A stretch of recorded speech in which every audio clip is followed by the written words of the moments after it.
Baik, bab yang kedua bertajuk kajian lepas dan teorikal. Okey, kita pergi pada bab yang kedua. Kajian lepas dan teorikal. Jadi dalam bab yang kedua ini sama juga bermakna 12 muka surat. Mana datang 12 muka surat? Sebab satu tesis ini, tesis peringkat diploma ni 60 muka surat. 60 muka surat bahagi 5 bab, jatuh setiap bab tu 12 muka surat. Jadi bab 1 tadi 12 muka surat. Sekarang bab 2 pun 12 muka surat. Boleh faham setakat tu? Boleh Ustaz. Boleh faham? Bagus. Baik. Kita pergi kepada 2.1 iaitu pendahuluan. Jadi pendahuluan ni biasalah macam pengenalan lah. Jadi kita nak bagi tahu dalam bab 2 ini kita nak cerita tentang konsep-konsep tentang apa ni? Takrifan. Kita nak cerita dalam bab 2. Jadi dalam bab 2 ni, dalam pendahuluan tu, dalam pengenalan tu kita cerita jugalah tentang COVID-19 ni satu benda yang baru, wabak yang baru. Ada kajian mengatakan setiap 100 tahun akan timbul satu wabak, seperti pada tahun 1900 wabak ni, kemudian pada tahun 1800, 1900 wabak ni, pada tahun 2000 wabak ni, kan ada orang tulis kan. Setiap salah ceritalah. Sebab dalam bab 2 tu tuan-tuan kena letak dalam pemikiran ialah tentang kajian lepas, kajian lepas ataupun konsep-konsep ataupun teori-teori. Itu dalam bab 1 tadi dah selesai. Jadi dalam pendahuluan cerita sikit, macam tak pendahuluan bab 1, tapi bab 2 pun cerita sikit.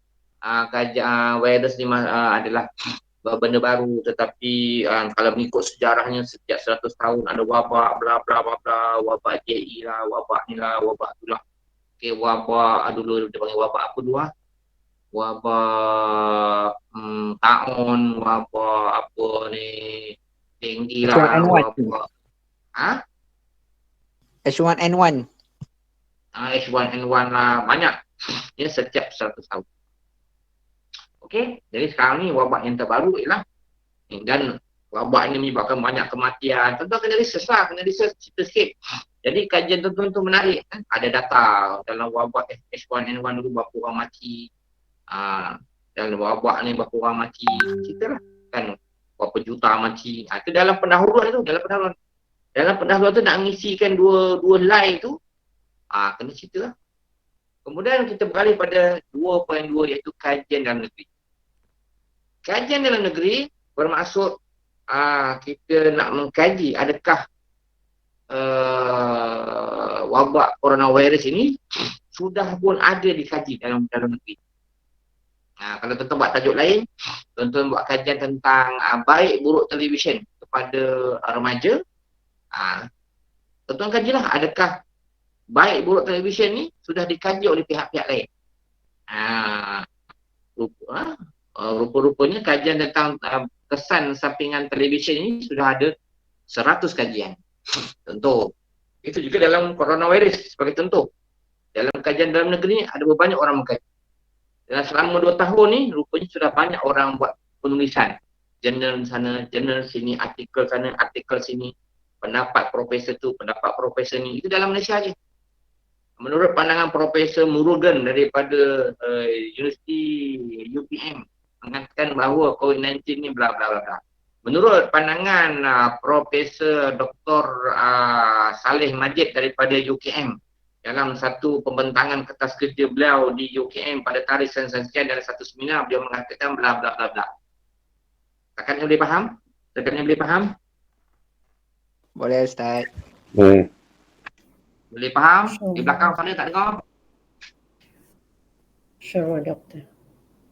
Macam nak tidur dah. Tak faham. Faham ya? InsyaAllah. Okay. Itu dalam negeri. Kajian luar negeri lagi banyak tentang COVID-19 ni. Kajian di Amerika, kajian ni. Dalam 2 tahun aja orang kaji tentang COVID ni, banyak orang tulis. Australia buat kajian sana. Kita boleh tengok itu dalam negeri, luar negeri. Okey. Dalam negeri tu banyaklah tentang COVID tu, tentang ini, tentang ni, tentang variant dia, tentang apa, tak kisahlah. Maknanya tu. Okey. Kemudian kita pergi kepada 2.4 teori yang digunakan. Okey, teori yang digunakan ni biasanya kita ambil teori-teori yang sudah ada oleh profesor-profesor dalam buku-buku yang sudah ada kita gunakan. Contohnya kita nak menyelesaikan masalah pada persoalan kajian tadi dalam bab 1 ada 5 persoalan. 1, 2, 3, 4, 5 persoalan. Jadi kita nak mengkaji, nak menyelesaikan persoalan itu, kita kena menggunakan satu teori. Satu teori contohnya teori Maslow. Contohlah keperluan Maslow, teori Freud, teori apalah kata tokoh-tokoh Maslow ke apa-apalah teori Mak Saleh ni ataupun teori Islam. Dia juga teori Al-Ghazali ke, teori Syafi'i ke, teori ni ke, teori tu ke. Tapi teori yang sudah ada.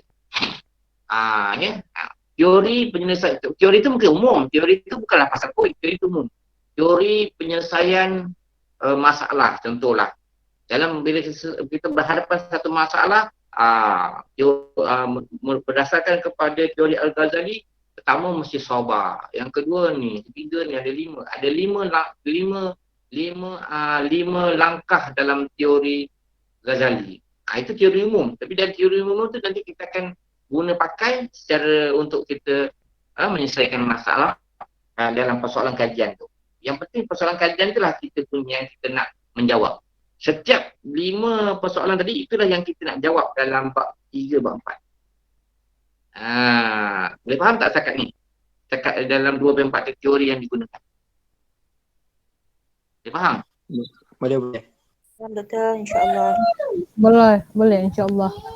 Okey, kemudian pada 2.5 carta aliran penyelesaian masalah.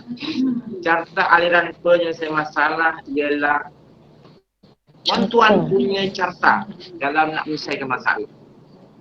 Contoh, kalau teori dari itu, kita gunakan pandangan orang. Okay, kita gunakan pandangan profesor ni, profesor tu dalam buku dia secara umum untuk menyelesaikan sesuatu masalah. Mungkin teori, mungkin profesor dalam bidang psikologi, mungkin profesor dalam bidang motivasi, mungkin profesor dalam bidang sains. Okay, ataupun tuan guru dalam bidang agama. Jadi dia memberikan satu teori yang itu kita pakai, ambil.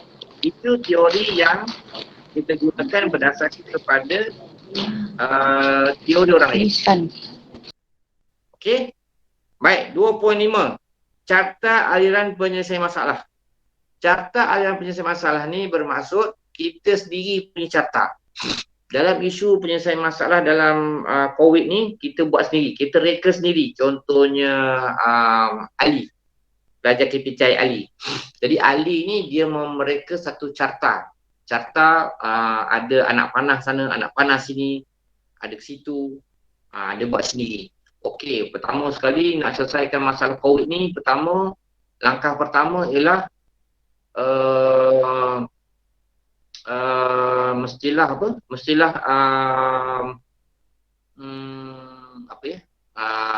katalah pertama mestilah membuat pemeriksaan kesihatan. Okey, pertama membuat pemeriksaan kesihatan sama ada kita positif atau negatif.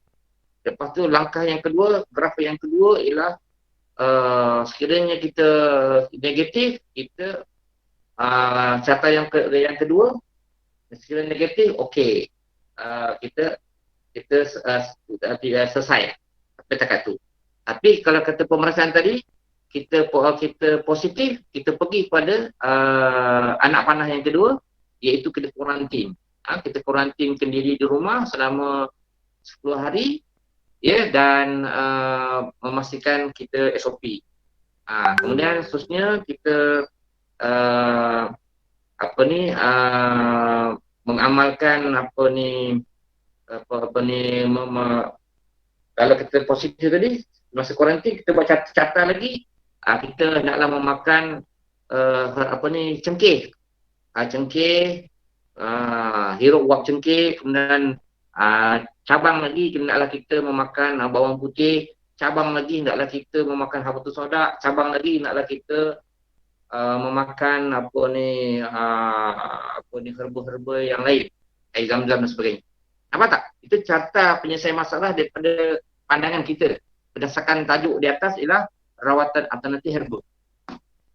Jadi saya sudah menyelesaikan bab 2 ya, iaitu pendahuluan, kajian dalam negeri, kajian luar negeri, teori yang digunakan oleh tokoh-tokoh dan juga cartaan penyelesaian masalah diri kita sendiri berdasarkan kepada tajuk yang kita pilih dan juga berdasarkan kepada persoalan kajian yang hendak kita jawab. Ya, dalam persoalan kajian bab 1 tu, 5 soalan tu hendaklah kita jawab nanti dalam bab 4. Satu persatu. Okey, alhamdulillah. So sekarang kita nak beralih kepada bab 3.